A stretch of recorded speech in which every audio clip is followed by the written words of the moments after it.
High everyone, happy Diwali to you and your family. आज आमच्या दारासमोर एक नाही तर 4-4 रांगोळ्या काढण्यात येत आहेत. तर रिदिशा सकाळपासूनच मला म्हटलेली की मी रांगोळी काढणार आहे म्हणून.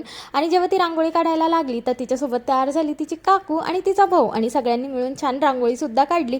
म्हटलं चला बाहेर डेकोरेशनचं काम चाललंय तोपर्यंत घरातलं आवरून टाकूया, आणि कामं लवकर आवरले म्हणून म्हटलं चला बाहेर जाऊन येऊया म्हणून.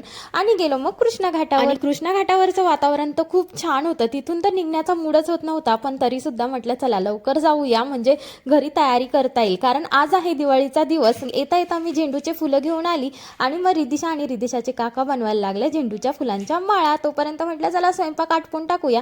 आणि आज स्वयंपाकामध्ये आहे मस्त छान गुलगुले, भजे, कढी, आलू वांग्याची भाजी, राईस, आणि हे सगळं आमचं फेवरेट. आणि बनवायला ना खूप वेळ जात होता, आणि बाहेर आम्हाला मस्त छान फटाकड्यांचा आवाज येत होता, आणि असं वाटत होतं की कधी आम्ही जाणार आणि बाहेर एन्जॉय करणार. मस्त घरामध्ये छान वंदना घेतली आणि गाणे सुद्धा गायले आम्ही, आणि त्यानंतर गेलो फटाके फोडायला. माझ्या बऱ्याच मैत्रिणींनी मला म्हटलं का गं कपडे पण चेंज नाही केले, छान छान कपडे तर घालायचे ना. आम्ही थकलोच इतकं होतं आणि लेट सुद्धा झालेलं, म्हणून घरच्याच कपड्यावर दिवाळी केली. चला तर भेटू नेक्स्ट व्हिडिओमध्ये. बाय.